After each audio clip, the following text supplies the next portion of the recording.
Apocalipse capítulo 3, versículo 1. Os que encontraram, digam amém.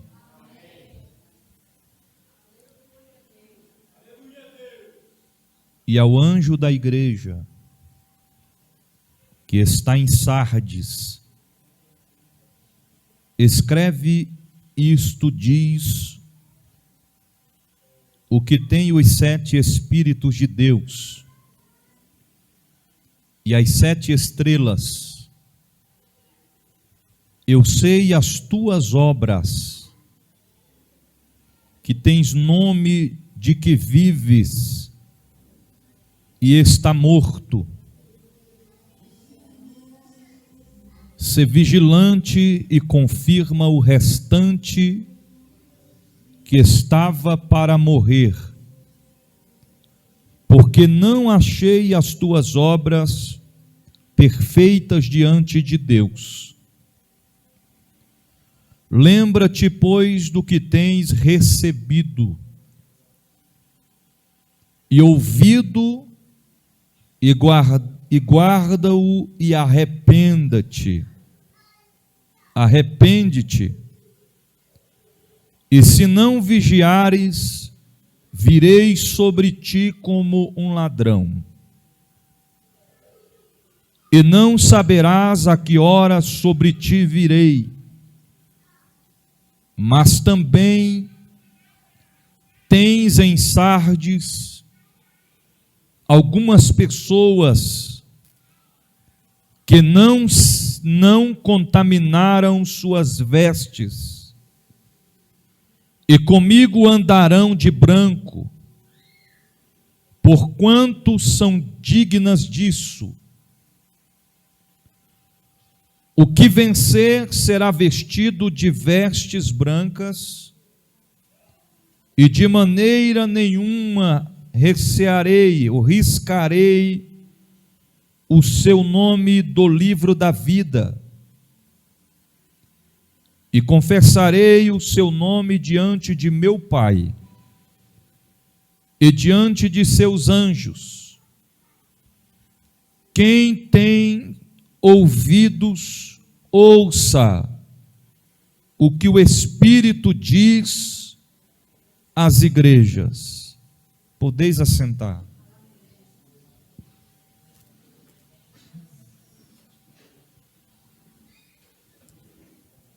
Queridos, o texto que nós destacamos nesta noite, para que nós possamos compreender a aplicação e a importância do que Deus reservou, eu preciso agora que toda a sua atenção seja direcionada à palavra desta noite. Nós precisamos entender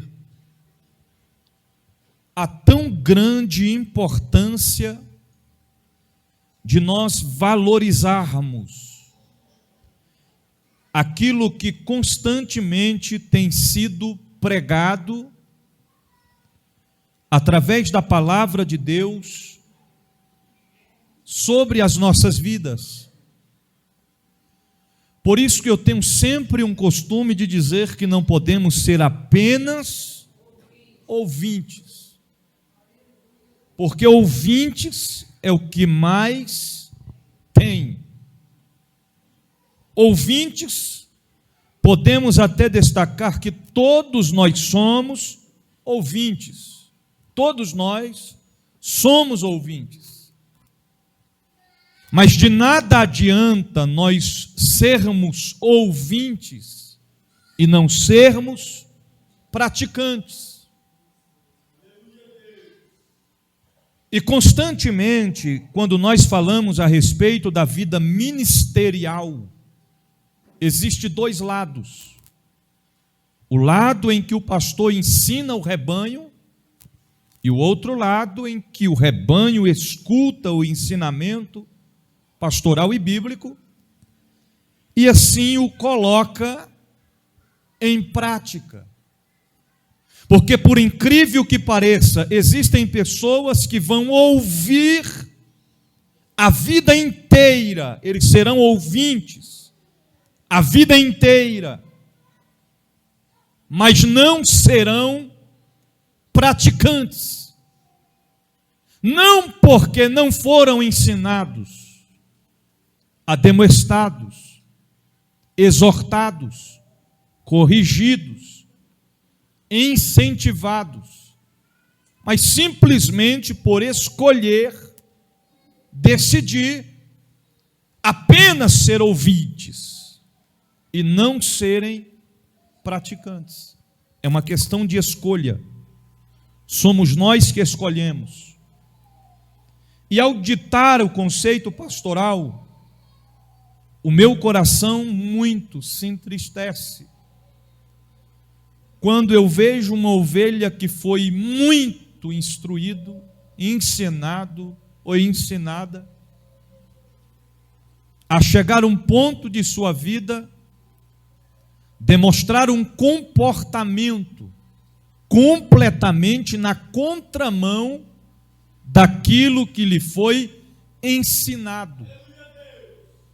Por isso que quando eu sou indagado por alguém que pergunta como é que fulano age de tal forma, e às vezes sou cobrado por questões que não cabe a mim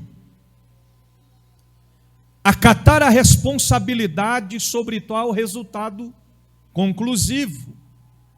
Exemplo, eu posso citar uns exemplos. Se o irmão comprou e não pagou, não é falta de ensinamento. Se eu trabalho por conta própria e eu pego um serviço para fazer e eu não termino o serviço, a responsabilidade não é do pastor.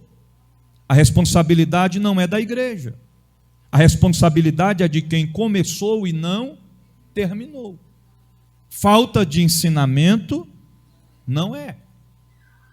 Bispo, por que é que o Senhor está falando isso? Porque nesta noite nós vamos abordar um tema que pouco tem sido frisado. E qual é o tema da mensagem desta noite, bispo? Antes que seja tarde demais, viva o avivamento. Eu vou repetir. O tema da mensagem desta noite é: antes que seja tarde demais, viva o avivamento. Aí alguém pode até destacar, mas eu já vivo o avivamento. Constantemente eu sou do avivamento. Avivamento é além do que a gente podemos pensar e imaginar. Avivamento não pode ser só movimento, tem que ter espiritualidade, tem que ter mudança de vida, tem que ter caráter, tem que ter postura, tem que ter renúncia, tem que ter mudança de vida para que verdadeiramente vivamos o avivamento.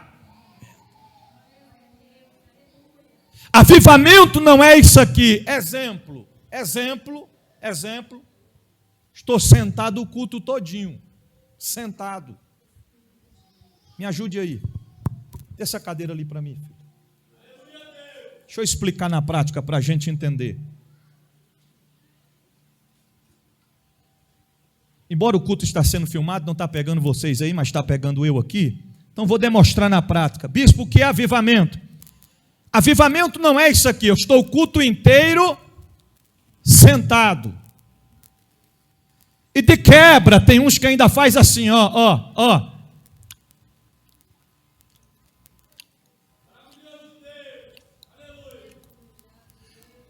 Culto todinho, ó.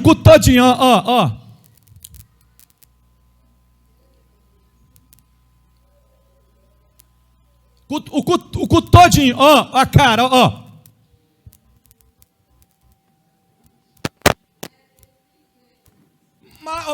Vamos ouvir fulano de tal com oportunidade. Ó. Ô irmãos, esse negócio está pegando fogo aqui, irmãos. Que culto é esse? Ah, irmão, se eu for... Irmão, como é que você vem para o culto desse, irmão? Fica quietinho, calado. Irmão, eu sou de mistério, irmão. Irmão, eu estou sentindo pegar fogo aqui, irmão. Você tem que sentir o que eu estou sentindo, irmão. Recebe. Isso não é avivamento. Você está entendendo? Aí manda fogo, grita para cá, grita para lá, grita para cá, grita. Terminou a mensagem. Eu agradeço a oportunidade em nome de Jesus. Aí veio, sentou,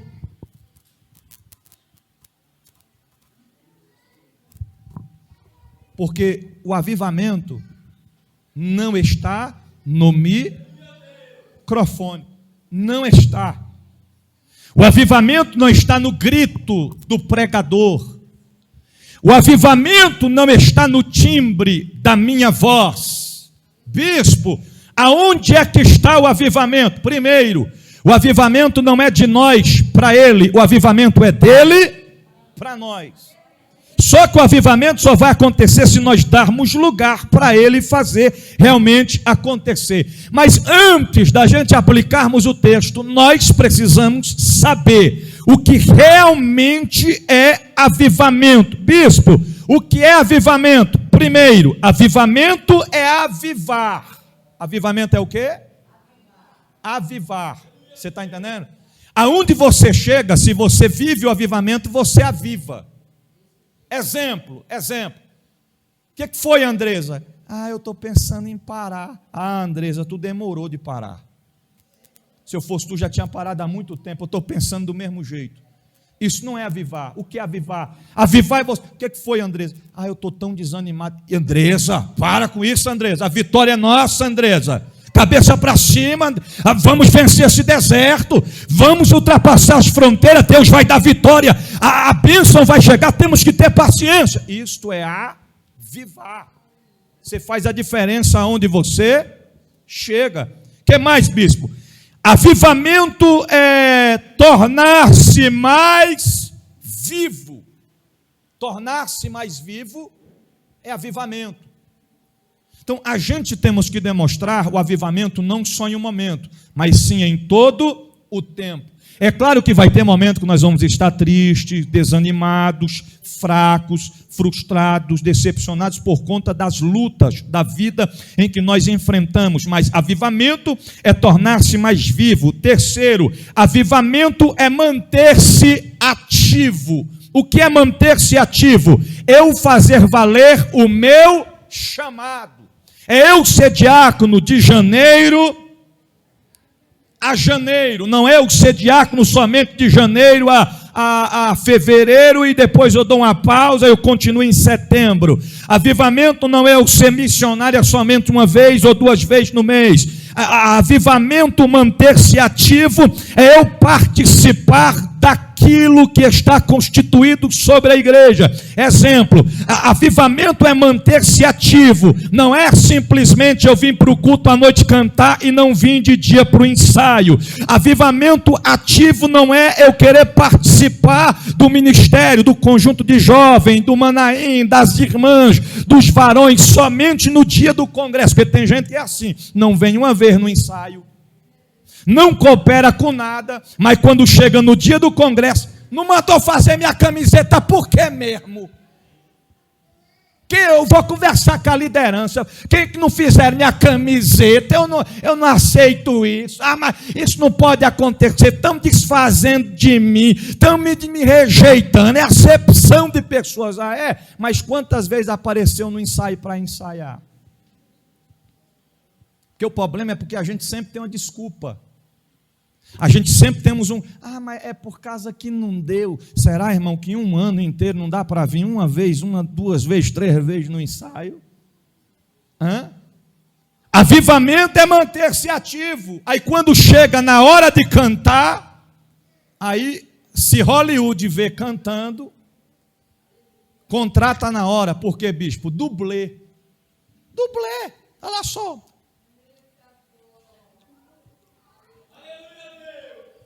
Na época das máscaras ainda dava para disfarçar, botava a máscara, né? Ficava a máscara só soprando, aí não dava para saber se estava cantando ou não. Agora, sem máscara não tem jeito.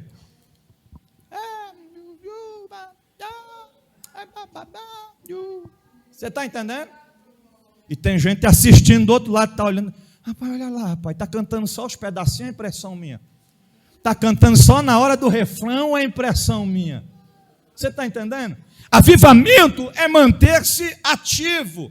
Avivamento é eu me preocupar em estar presente no culto de quarta, no culto de sexta, no culto de sábado, no culto de domingo. Avivamento é manter-se ativo. O que mais? Avivamento é animar. Diga para o seu irmão, avivamento é animar. Dá uma olhadinha para ele se ele está com cara de quem anima.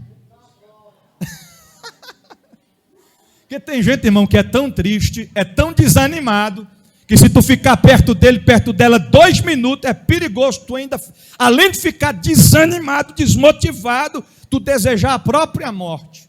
Irmão, avivamento é animar. Sabia que tem gente que dá gosto de você ficar perto dele, de você visitar ele, de você andar com ele? Tem gente que dá gosto, que te anima, te motiva, te impulsiona a ir para frente, irmão. Não tem coisa pior do que você andar com quem te desanima. É crente murmurento, só vive reclamando, minha vida é uma praga, minha vida não vai para frente, minha vida é um fracasso. De tanta derrota que você escuta, você começa, meu Deus do céu, misericórdia, meu pai, me livre, papai, não vou mais nem dialogar com ele, não vou mais dialogar com ela. Avivamento é animar. Quinto, avivamento é renovar. Renovo. Já sei, bispo, é por isso que a gente canta, renovo, o que eu quero é renovo. Como é que é? Para te sentir de novo, renovo, o que eu quero é renovo. Quer renovo, irmão? Quer renovo? Renovo exige renúncia. Escute isso. Para renovar, tem que renunciar. Já viu que a águia perde todas as suas penas, ela perde tudo para que haja um renovo? Às vezes tem coisas que você vai perder, que não são percas, são livramentos. Você está entendendo? Tem coisas que Deus tira da sua vida para que haja um renovo. Sexto, avivamento é purificar. Purificar é santificar.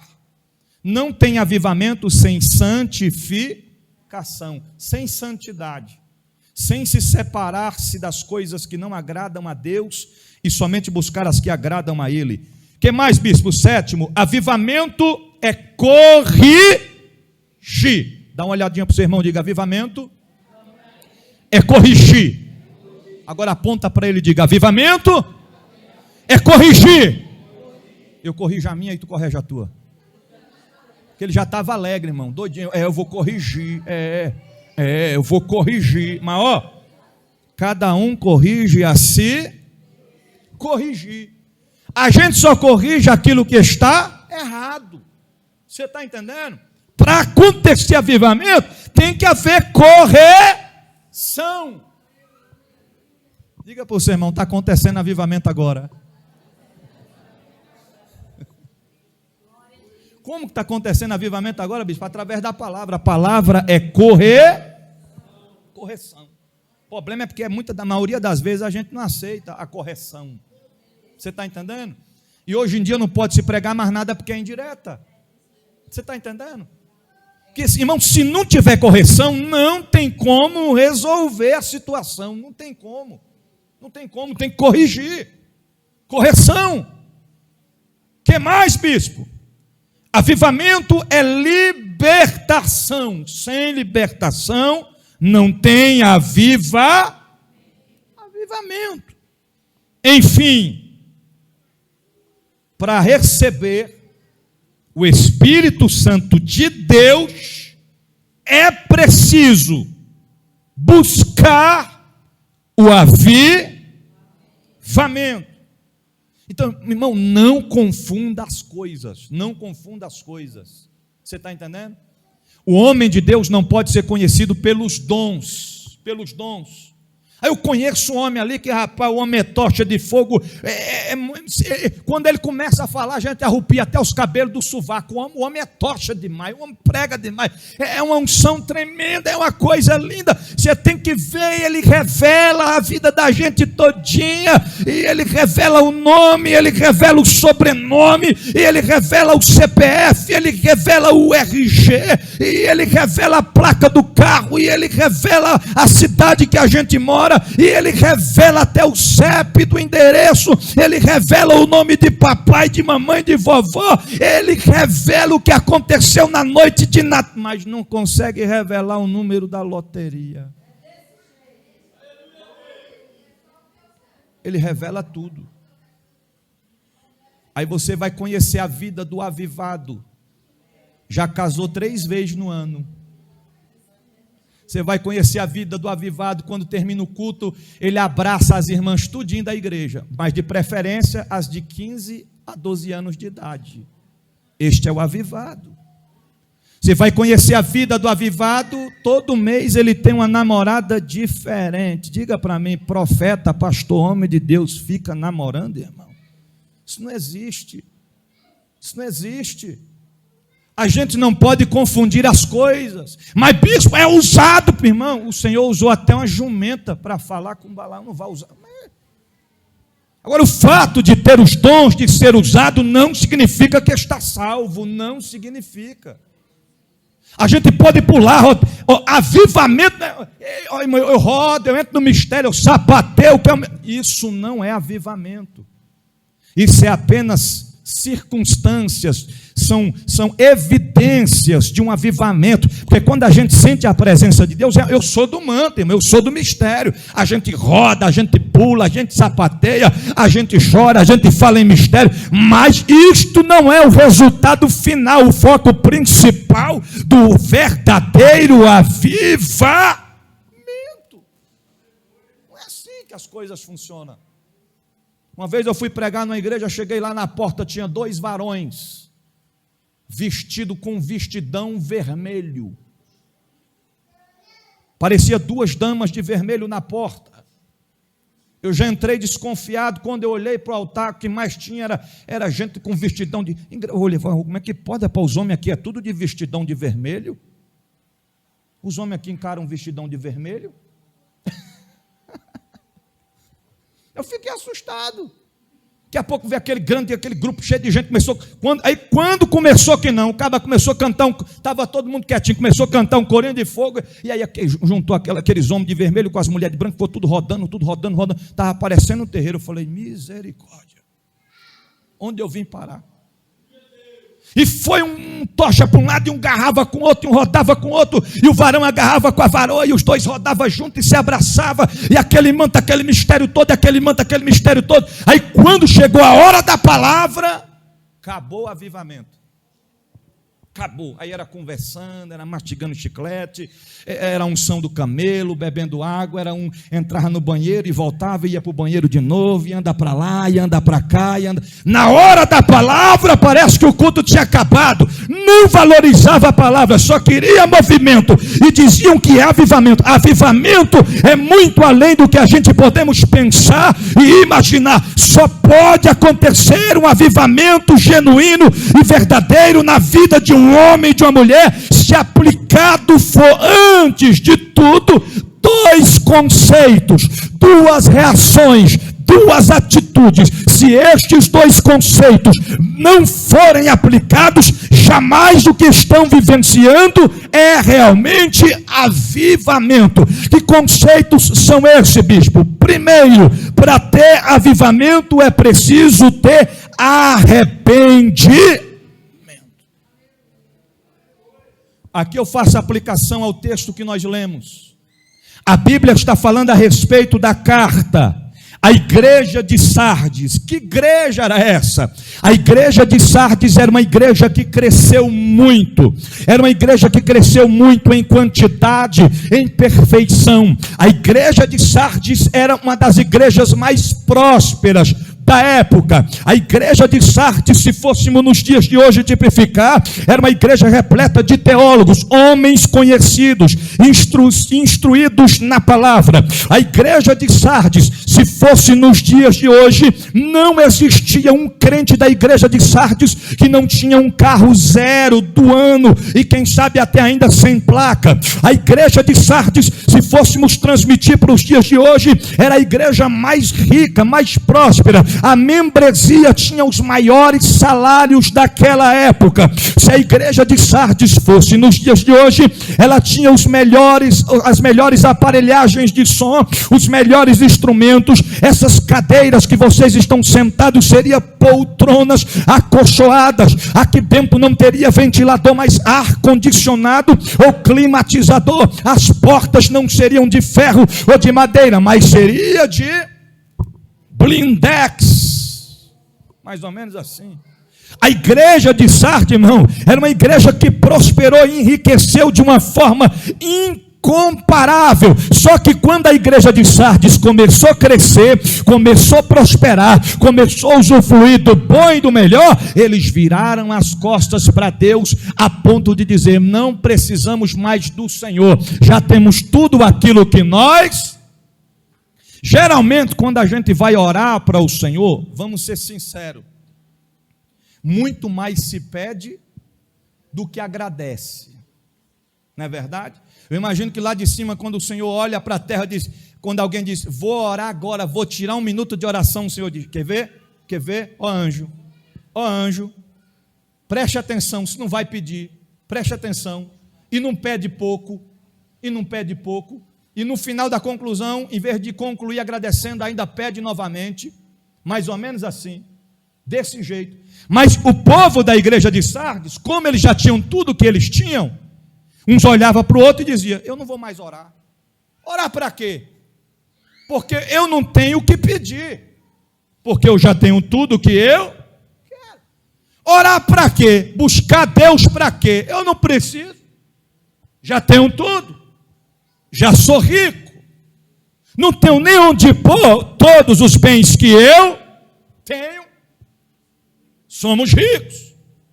Segundo historiadores, quando alguém ia pregar ou trazer uma saudação ou falar a respeito das Sagradas Escrituras na igreja de Sardes, havia uma grande competição. Um via e arrebentava, dizia: é assim, e é desse jeito, e é dessa forma, e é desse jeito. Aí vinha o outro e dizia: tu não sabe de nada, rapaz, é desse jeito. Havia uma grande competição. Quem pregava melhor, quem cantava melhor, quem se vestia melhor, quem ostentava melhor. Esta igreja era a igreja de Sardes. Achava que tinha tudo, mas ao mesmo tempo não tinha, e ao mesmo tempo eles se achavam ser fervorosos, eles se achavam ser crentes cheios do Espírito de Deus, eles se achavam ser crentes avivados. Só que o Senhor envia uma carta dizendo assim para eles: eu sei as tuas obras. Em outras palavras, vocês pensam que eu não sei quem vocês são? Eu sei as tuas obras, que tem nome de quem vives, mas estás morto. Irmão, coisa terrível é crente morto espiritualmente falando. Porque crente morto nunca vai assumir a sua responsabilidade, sempre vai colocar a culpa em alguém. Quando está na igreja, coloca a culpa na liderança, coloca a culpa no pastor, coloca a culpa nos irmãos. E quando sai da igreja, faz a mesma coisa, porque está morto. Não tem maturidade para assumir de fato a responsabilidade. Pastor Fernando, muito obrigado, o tempo que passamos congregando junto. Agradeço o Senhor por este tão honroso tempo que nós estivemos juntos na obra. Mas meu pastor, me abençoe, chegou a hora de eu ir. Amém? estou indo. Vai na paz, meu querido, na bênção. Quando chega na outra igreja, diz: irmãos, eu estou vindo de outro ministério, o pastor me abençoou, foi lindo o tempo que eu passei lá, foi maravilhoso, aprendi muito com o pastor, aprendi muito com os irmãos, aprendi muito com a igreja, e agora estou aqui para vivenciar uma nova etapa, um novo ciclo da minha vida que se inicia, é um novo tempo, e daqui para frente conte comigo, com a minha família, para fazermos as obras, e a obra que o Senhor a nós designou. Mas crente morto espiritualmente é diferente. Pastor Fernando, eu estou indo para outro ministério, meu querido, me abençoe.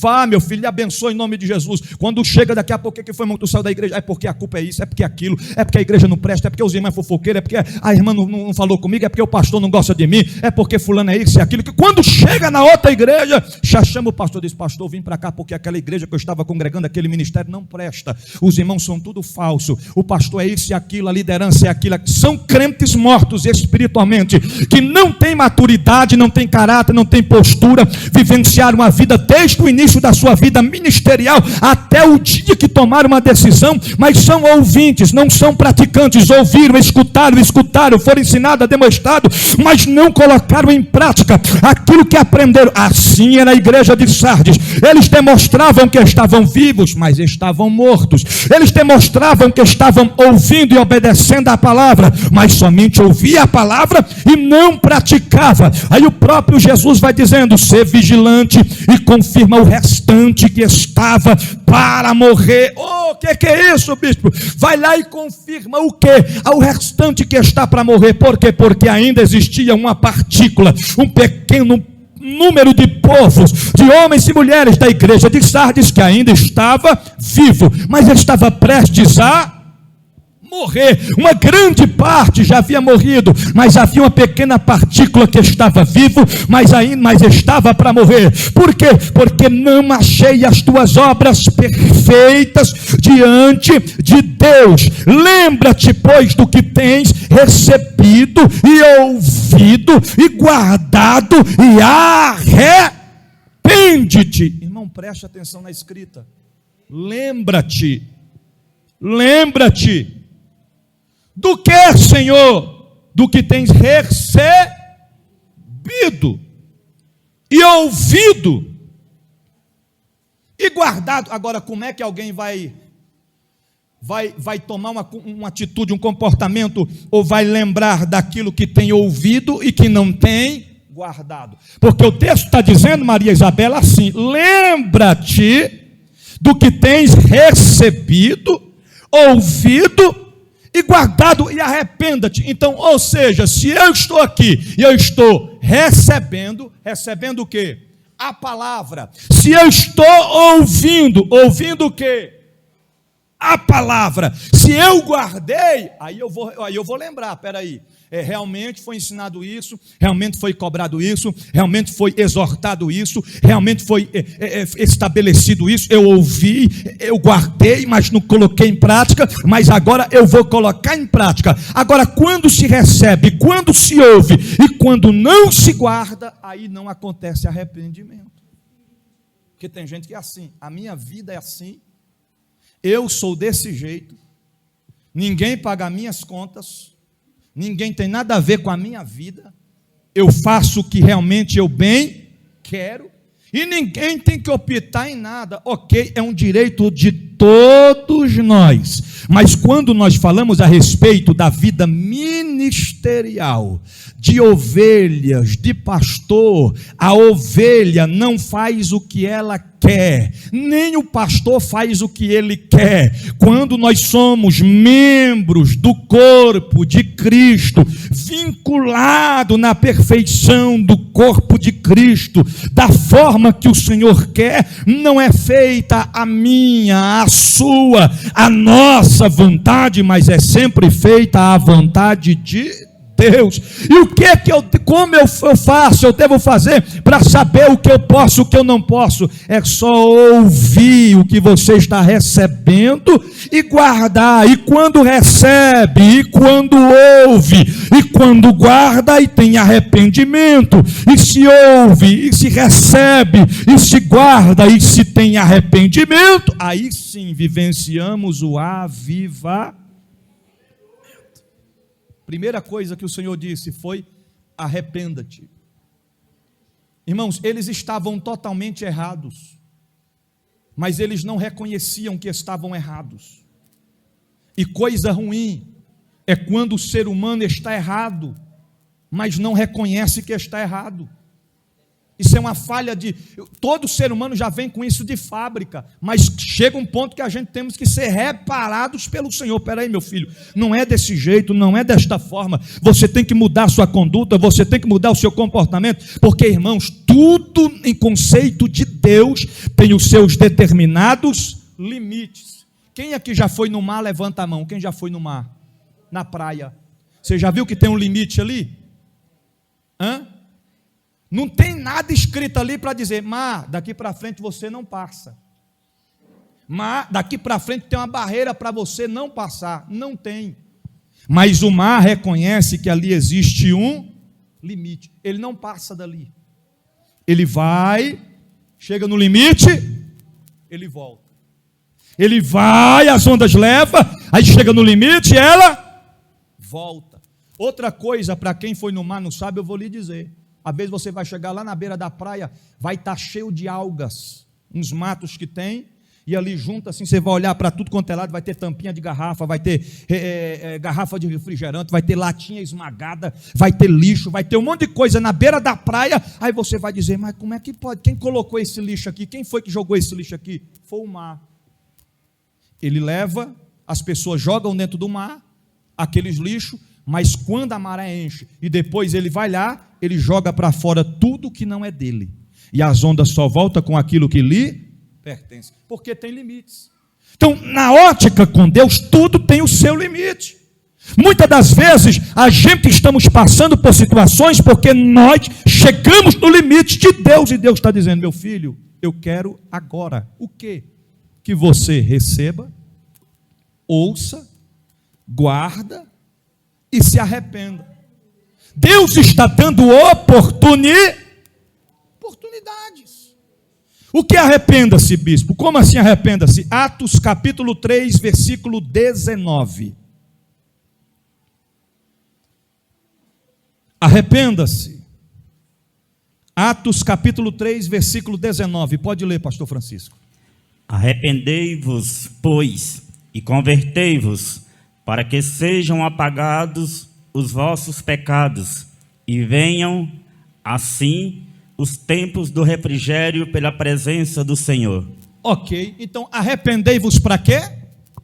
Para que sejam apagados os vossos, irmãos, se não houver arrependimento, não tem avivamento. Se não tem arrependimento, não tem perdão. Você está entendendo? Porque se o crente já acorda de manhã cedo e diz: hoje está tudo esquematizado, está tudo certinho. O que foi, rapaz? Hoje eu vou pecar. Irmão, você está rindo, mas tem gente que é assim. Hoje eu vou pecar. Aí foi lá e pecou. Terminou de pecar? Se arrependeu? Não, disse: eu vou pecar de novo. Aí tem uns que nem se arrependem, ainda diz assim: eu vou pecar de novo porque o Senhor é misericordioso, Ele vai me perdoar. Vou continuar pecando. Quando for no momento final, se o Senhor pesar a mão em mim, quando eu estiver morrendo, eu digo: Jeová, Jeová, estou morrendo, me perdoe, Jeová.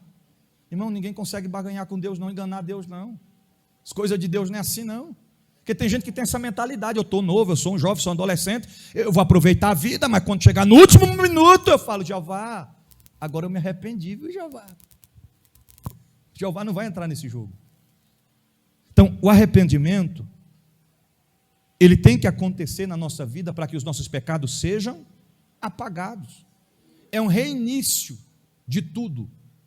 Bispo, quem não tem pecados? Ninguém. Todos nós temos pecado, mas isso não nos dá o direito de vivermos uma vida de pecado, pecando. Então arrependa-te para que os pecados sejam apagados. Lucas capítulo 5, versículo 31 e o versículo 32.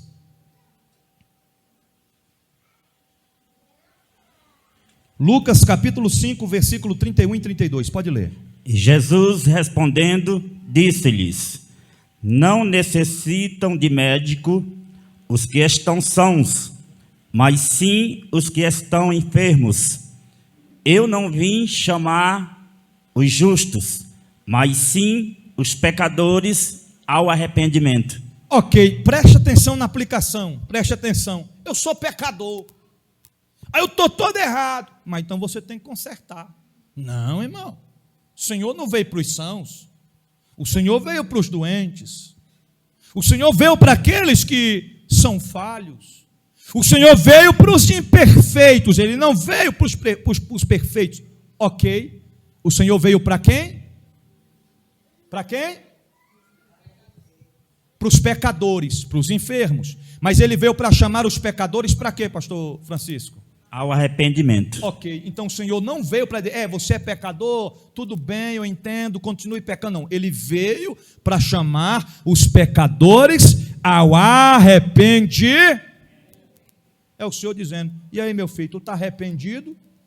Ah, Senhor, estou arrependido. Então alcança a misericórdia. Aí faz que nem quando ele fez com a mulher adúltera, porém, vai e não peques mais. Lucas capítulo 24, versículo de número 47. Já estamos partindo para a conclusão. Lucas 24, versículo 47. E em seu nome se pregasse o arrependimento e a remissão dos pecados em todas as nações, começando por Jerusalém. Ok, então em seu nome tem que se pregar o quê? Arrependimento. Se pregar o arrependimento. Irmão, esta palavra que eu estou pregando aqui hoje, preste atenção, para quem está no templo, para quem está em casa, para quem está sendo e será alcançado por esta palavra. Esta palavra não é o tipo de palavra que nos deixa confortável. É o tipo de palavra que nos confronta. É o tipo de palavra que vem trazendo avivamento. Como assim? É uma palavra que vem para avivar, para tornar-se mais vivo, para manter-se mais ativo, vem para animar, vem para renovar, vem para purificar, vem para corrigir, vem para libertar, vem para exortar. Isso não nos deixa confortável. Por quê? Porque é uma palavra que vem para fazer manutenção. Não é confortável. Por isso que poucos se pregam esta palavra. Observa que o texto que ele diz que tem que ser pregado o arrependimento. Não adianta a gente querer as coisas de Deus sem arrependimento. Certa feita, 4 homens pegaram um paralítico, deitaram na cama e ficaram sabendo que Jesus estava em casa, e chegaram na frente da casa, estava cheio de gente na frente, na janela, na porta, não tinha como entrar. Eles foram por trás da casa, subiram no telhado, abriram um buraco, desceram o paralítico amarrado em cordas na cama, e quando foi colocado sobre aonde Jesus estava, Jesus olhou para ele e disse: perdoado estão os teus pecados. Se fosse nos dias de hoje, alguém que tinha levado ele dizia: mas eu fiz o trabalho de tolo, um sacrifício desse todinho para ver ele dizer para o paralítico andar. Ele vai dizer: perdoados os teus pecados.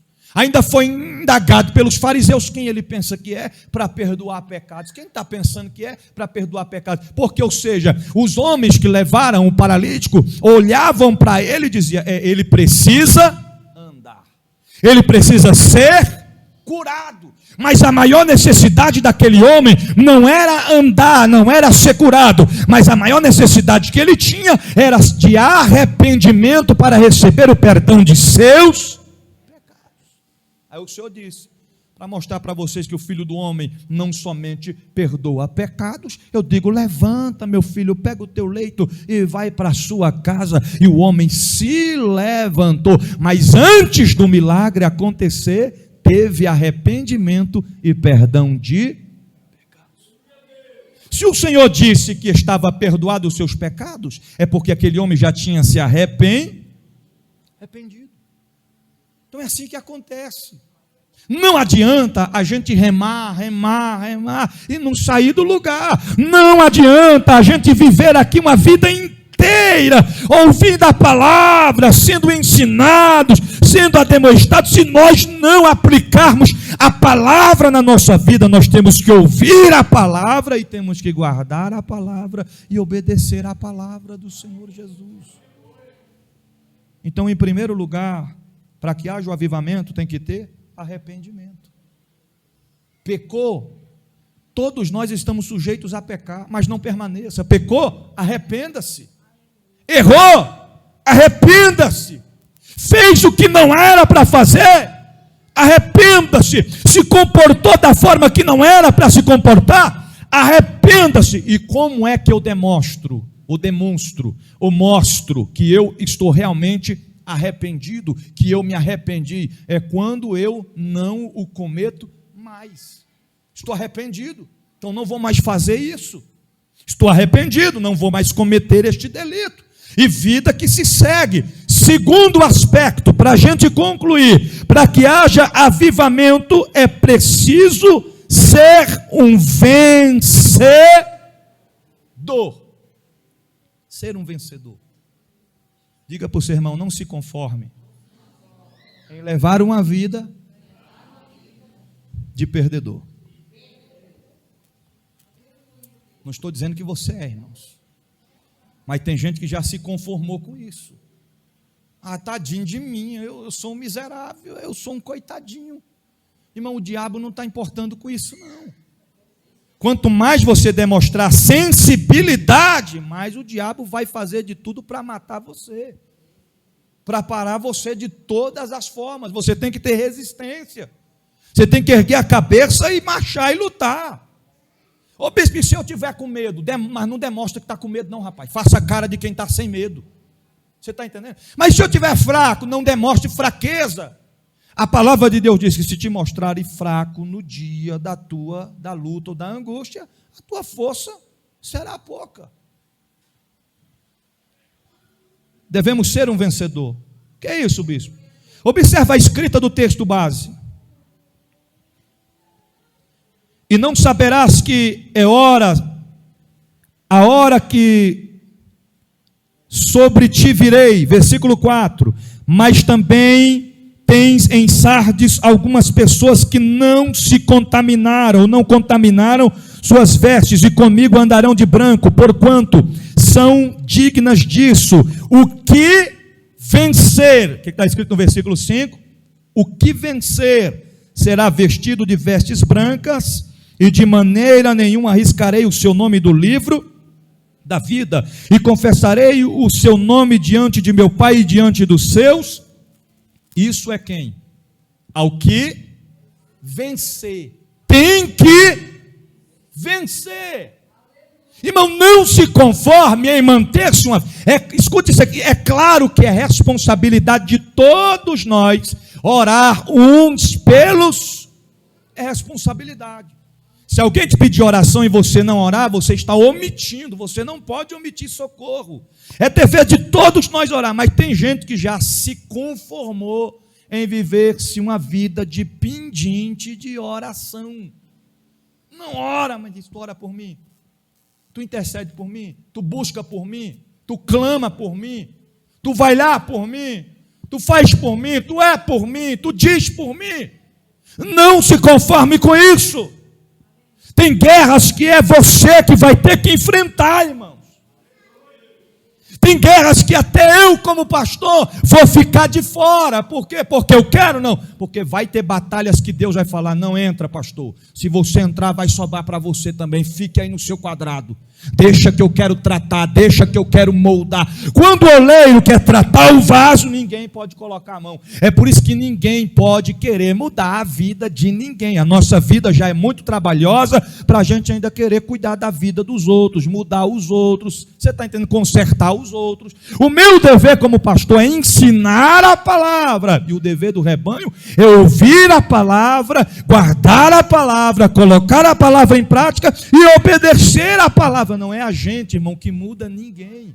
O homem não muda o homem. É nós que temos que assumir a responsabilidade. Vai ter guerras que é você que vai ter que enfrentar. Você está entendendo? Ô bispo, me dá um exemplo. Não se assuste se de madrugada você sentir aquela mão peluda no teu pescoço. Aquele cheiro de enxofre. E ele querendo lhe enforcar. O pastor não vai estar lá para lhe socorrer. A liderança não vai estar lá para socorrer. Aquela irmã que você pede oração por ela não vai estar lá. Ninguém vai poder te ajudar. E se eu gritar pelo meu esposo, bem, o Senhor vai colocar um sono bem profundo nele, ele vai dar um ronco e vai virar para o outro lado, porque a peleja é tua. É bem perigoso dele ainda acordar e dizer, a peleja é sua, a peleja não é minha. Você está entendendo? Tem lutas que é você que tem que vencer. Vamos concluir Romanos 12, versículo 2. O que é que eu tenho que vencer, bispo? Primeiro lugar, o mundo. Vencer o mundo, Romanos 12, versículo 2.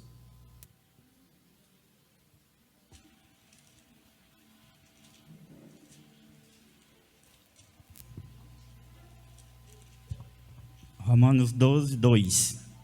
E não vos conformeis com este mundo, mas transformai-vos pela renovação do vosso entendimento, para que experimenteis qual seja a boa, agradável e perfeita vontade de Deus. Ok, vamos dividir em 3 partes. Me ajuda, pastor Francisco. Primeiro, qual é a primeira instrução do Senhor? Não vos conformeis com este mundo. Com este mundo. Então eu não posso me conformar. Com o quê? Com as coisas do mundo que tentam me atrair, as coisas que desagradam a Deus. Segundo, mas transformai-vos pela renovação do vosso entendimento. Ok, então transformai-vos para a vossa renovação do vosso. O que é isso? Mudança de entendimento. O que é mudança de entendimento? Olhe para cá. Preste atenção no que eu vou lhe dizer aqui. Olha aqui para mim agora, olha aqui para mim. Esta semana eu passei em uma rua próxima à casa da minha sogra. Quando eu passei naquela rua, veio na minha memória, no meu entendimento, a minha infância. Automaticamente, o missionário Terezinha foi assim, ó, eu me via. Naquele tempo, naquela época, o meu entendimento foi lá. Subi outra rua, veio no meu entendimento. O que, bispo? Olha aqui, veio no meu entendimento. Ó, eu.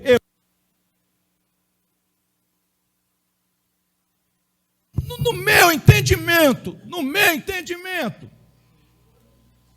preste atenção, o que é que veio?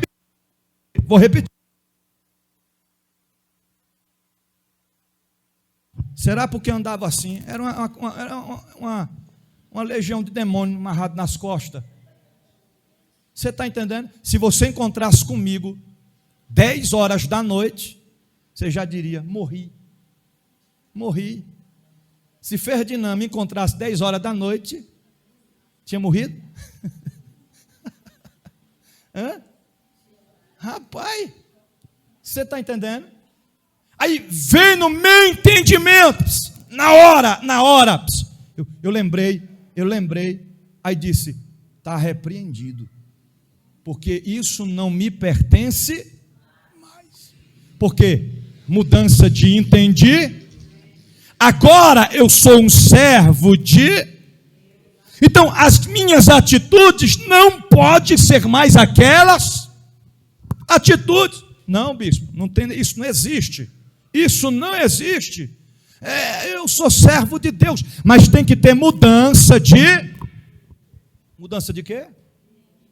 De entendimento.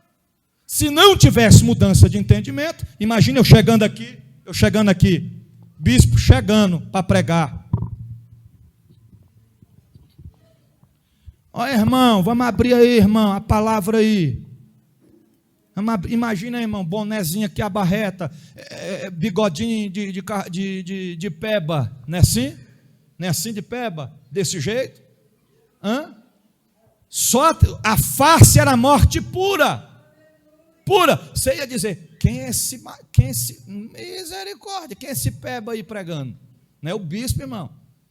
Não é ele, não, é ele. Estou te falando que é ele. Não, é ele mesmo. Ele disse que ele é desse jeito, ninguém muda ele, não. Isso não pode existir. Mudança de entendimento é você entender que noutro tempo nós éramos, como diz a Bíblia, lembra? Insensatos, desobedientes a pai e mãe.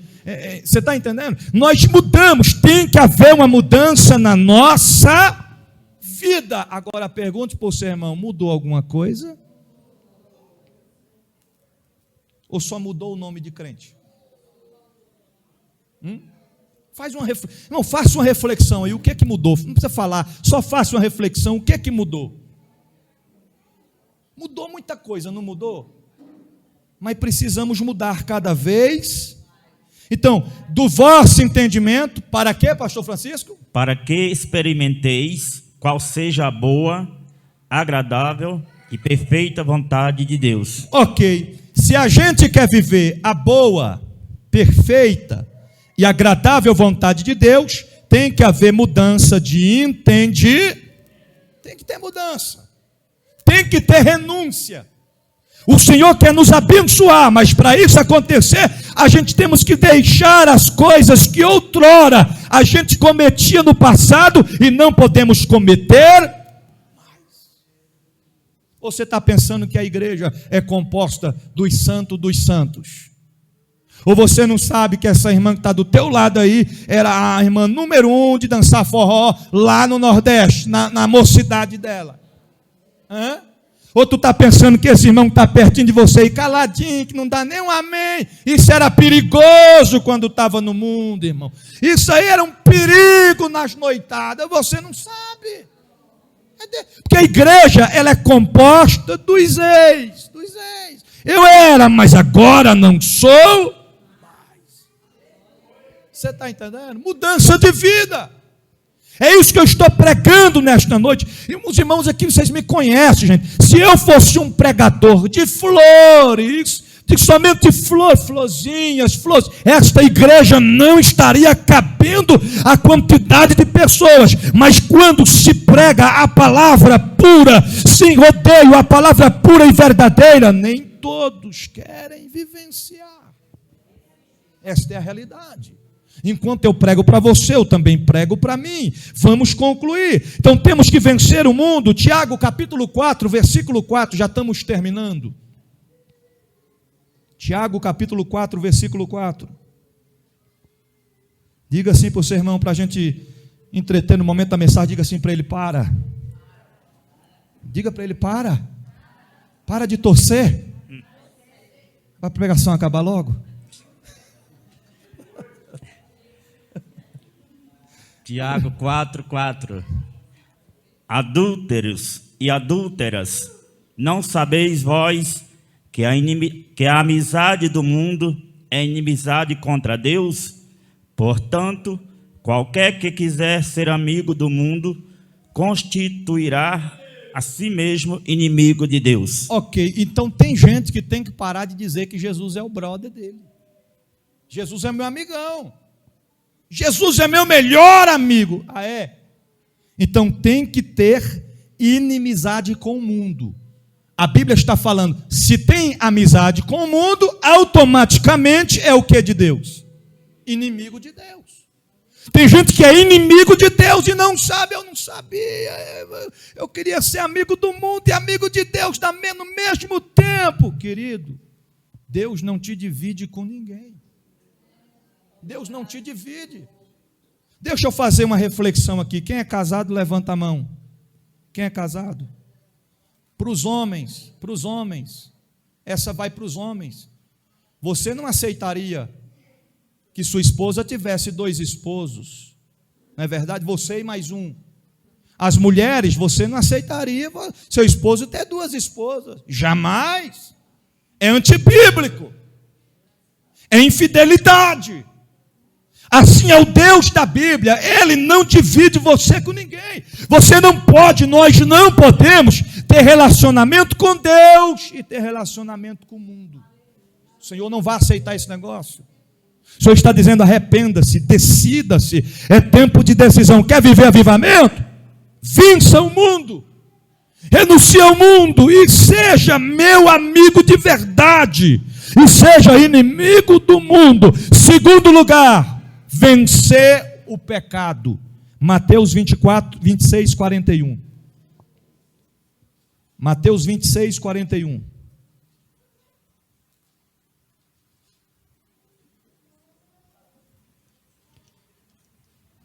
Diz assim: vigiai e orai, para que não entreis em tentação. Na verdade, o espírito está pronto, mas a carne é fraca. Ok, vigiai para que não caias. Em tentação. Por quê? O espírito está pronto, Mas a carne é fraca. Então, para os homens, você está passando, dirigindo no seu carro. A irmã, pastor, obreiro, foi Deus que lhe enviou, meu santo.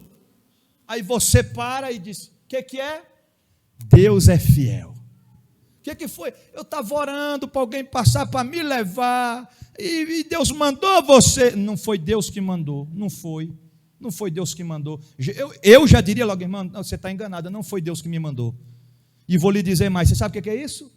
Armadilha, laço do passarinheiro, vale da sombra da morte. Já ouviu falar? Casinha armada, já ouviu falar? Mas eu não estou dizendo isso, é coisa do inimigo, irmão. Faça o seguinte: Deus lhe abençoe, viu? Fique na paz. Não vou lhe levar. Mas por quê? Porque eu estou sozinho. Minha esposa não está comigo. Não tem nenhum obreiro comigo, então jamais lhe levarei. Fique na paz. E fui. O que é isso? Ruindade? Não, vigilância. Tem gente que ora, mas não vigia. Irmão, o espírito está pronto, mas a carne é fraca.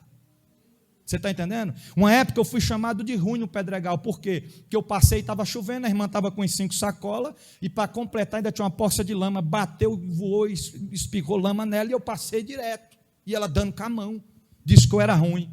É melhor ser chamado de ruim do que você parar e dar uma carona e chegar lá na frente. Aí alguém: rapaz, aí quando, olha lá, quem é? É irmão fulano de tal. Aí ele está com a esposa. Ah, não, é fulano de tal, não é a esposa, não, está só os dois. Já imaginou? Eu já falei para vocês aqui, uma época eu fui perseguido lá no Pedregal. Entrei numa rua e uma caminhonete me seguindo. Entrei na outra caminhonete me seguindo. Eu já estava com medo, vou morrer agora. Aí eu falei: vou parar de frente ao mercado, porque o mercado geralmente tem segurança na frente, né? Parei no mercado, parei na frente. A caminhonete parou do lado, o vidro. Quando eu olhei, meu pastor. Aí ele disse: escapou. Eu disse: o que foi, pastor? Não, é porque eu vi você passando com um mulherão na frente, eu já ia ligar para a irmã Adriana. Eu falei: é mesmo, é? Mas é Nicole. Escapou. Eu falei: tá bom, vai nessa. Vai querer pegar outro, eu não. Você está entendendo? A gente tem que vigiar, irmão. O espírito está pronto, mas a carne é fraca. Eu já falei isso aqui várias vezes: obreiros não carreguem mulheres sozinhas no seu carro. E se for dar uma carona e tiver mais alguém, no máximo no banco de trás. Se reclamar, desce, meu filho, desce, vá andando, intercedendo.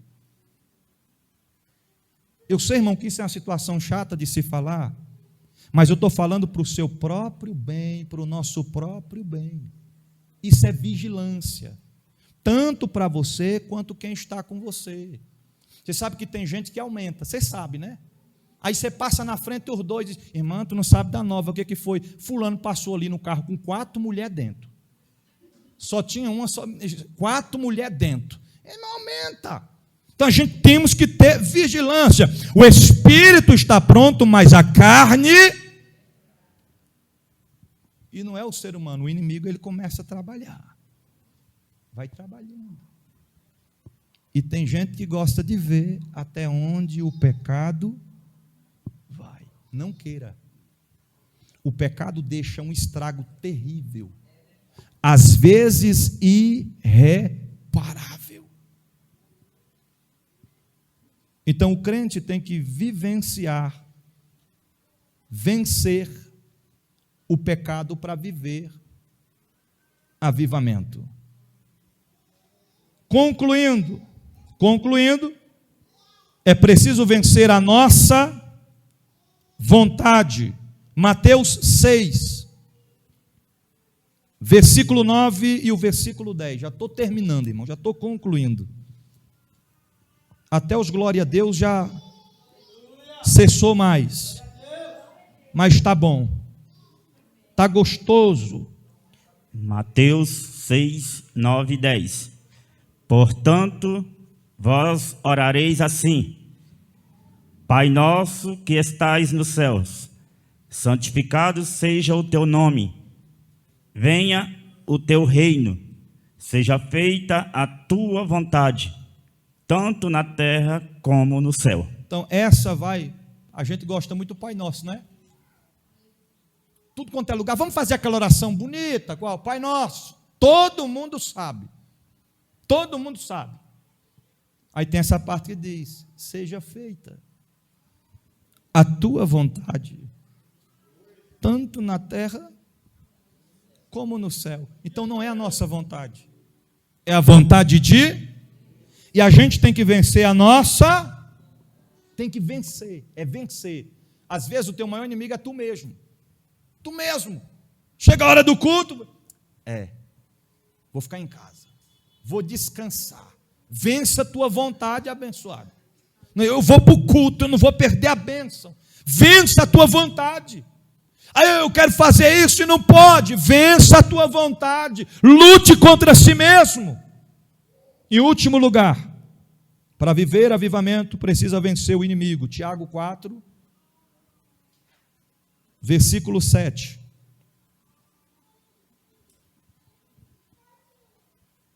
Tiago 4, verso 7.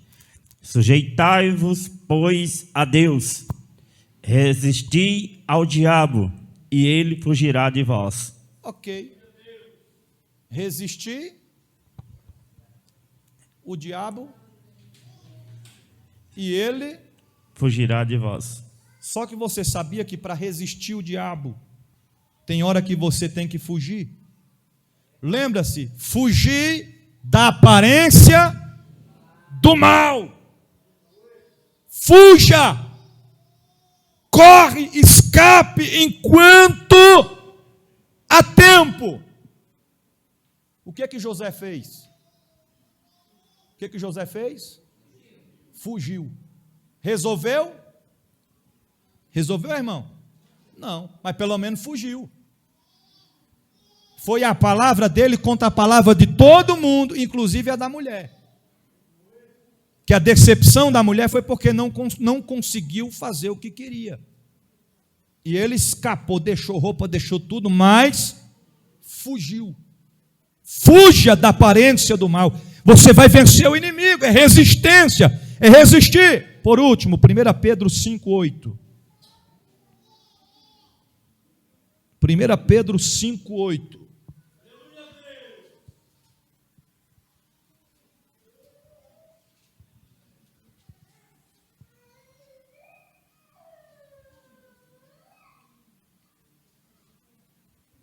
Primeiro Pedro 5:8.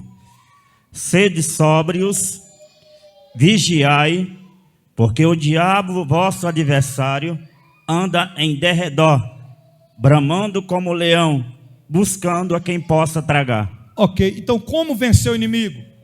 Sede sóbrio e vigilante. Na época em que eu estava no mundo, tinha uma igrejinha na loja da minha casa, que todo culto eles cantavam: pisa na cabeça do diabo. Aí alguém gritava: ô glória, pisa na cabeça do diabo. Ô glória, pisa na cabeça. Às vezes eu descendo, quando eu estava no mundo eu deschavando um bagulho, eu pisa na cabeça do diabo. Ô glória, deschavando um bagulho, pisa na cabeça do diabo. Eu pensava que para pisar na cabeça do diabo era só dizer: está pisado e pronto. Mas não é assim. Não adianta cantar. Depois que eu me converti, eu até pensei: quer saber de uma coisa? Tem que ser muito corajoso para cantar essa musguinha, viu? Imagina ele ouvindo tu cantar, viu? Pisa na cabeça do diabo. Aí quando a irmã diz, ô glória, ele deve ficar muito indignado com um negócio desse. Você está entendendo? Tem crente que eu vou vencer o diabo, eu vou vencer o inimigo. Como? Eu vou pesquisar esse hino e vou botar lá no rádio. Vai cantar o dia todinho. Pisa na cabeça. Quando ele pensar em chegar perto, já estou pisando na cabeça dele. Não é assim que vence. Como é que vence ele? Sede sóbrios e vigilantes. Sóbrios e mais uma reflexão para os homens. Para os homens. Os irmãos aqui sabem, só tem três mulheres que eu carrego sozinha no carro. 3 adolescentes. Isso com a permissão da minha esposa. Irmã Lourdes Garcês. Essas adolescentes que eu estou falando o nome, viu? Missionária Terezinha e diaconisa Amélia. São 3 irmãs que eu tenho como minhas mães. Você está entendendo? Agora vamos lá. Sóbrios e o quê? Vigilantes. Meu pai sempre me falou, meu filho, nunca visite uma mulher se o marido dela não estiver em casa. Chegou no portão, ai mãe, cadê o varão? Se tiver sozinho, não entra. Aí ele foi trabalhar, entra aí para fazermos uma oração. Vou não, já fui. Meu pai me ensinou isso. Disse, meu filho, eu vou lhe dizer, uma época, fui fazer uma visita, cheguei lá, bati palma no portão, aí a irmã apareceu lá e, irmão, vim fazer uma visita, cadê o varão? Entra, pastor, homem de Deus, cadê o varão? Mas vem para cá, varão, deixa de perguntar. Seu esposo está aí? Vem cá, o senhor vai ver, está, vem cá, varão, entre. E meu pai foi e entrou. Quando chegou na porta, a irmã disse, espera só um pouquinho aqui, pastor, rapidinho. Quando pensa que não, lá vem a irmã só de toalha, e chamando na ponta do dedo, dizendo, vem cá, lindão, chegue, que ele não está, e tome-lhe carreira. Meu pai disse, pulando cerca, correndo, levou um tombo, correu, sem olhar para trás. É um perigo. Então isso é ser sóbrio e vigilante. Chegou na porta, não é, porque irmão, tem homem que é enxerido. Cadê o varão? Não está não. Ele vai demorar? Vai, só final da tarde. Fez o café? Não, ainda não, mas você pode fazer. Aí vai. Aí quando pensa que não, já foi o quê? Para o quinto, do subsolo, no caminho da perdição. Aí depois, irmão, não adianta, estou triste, porque a carne é fraca, né? E a vigilância está longe. Então, a Bíblia está dizendo, para vencer o inimigo tem que ser sóbrios e Agora você chegou, cadê o varão? Está aqui. Aí é outra coisa, já fez os cuscuz, o café está pronto, você está indo leite com Nescau, vamos lá, o que tem para lanchar, o que tem para comer, e vamos participar do banquete e coisa e tal, e aí se vai. Você está entendendo? É por isso que eu estou fortinho assim, porque eu e a bispa a gente vai fazer as visitas e o banquete eu aprendi uma coisa e ensinei para vocês nunca podem negar a bênção. Hoje eu entendo o que meu pai passou no passado, meu pai e minha mãe, meu pai pastoreando, chegava em casa, minha mãe valente, mas tu que não sei o que foi, Dedé, eu não te falei, Dedé, o que foi, mulher? Você jantou 3 vezes e vai jantar de novo agora, mas bem, como é que eu ia recusar a janta? A irmã fez com tanto carinho e coisa e tal, desse jeito. Então eu quero finalizar a palavra de Deus nessa noite dizendo para você, viva o avivamento, antes que seja tarde demais. Então jamais confunda avivamento com movimento. Jamais confunda.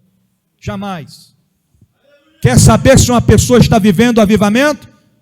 Veja a postura, o caráter e o testemunho de vida. O testemunho de vida fala mais do que qualquer coisa, do que qualquer contos, do que qualquer história. O testemunho de vida é o essencial na vida do cristão. Aí aplicou-se todos estes conceitos, se arrependeu, venceu o mundo, venceu o pecado, venceu a vossa vontade, venceu o inimigo. Aí vem o avivamento.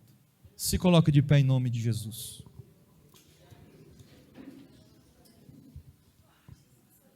Guarde esta palavra no teu coração. E uma vez guardando-a, coloque em prática. Porque não podemos ser apenas ouvintes, mas sim praticantes da palavra do Senhor Jesus.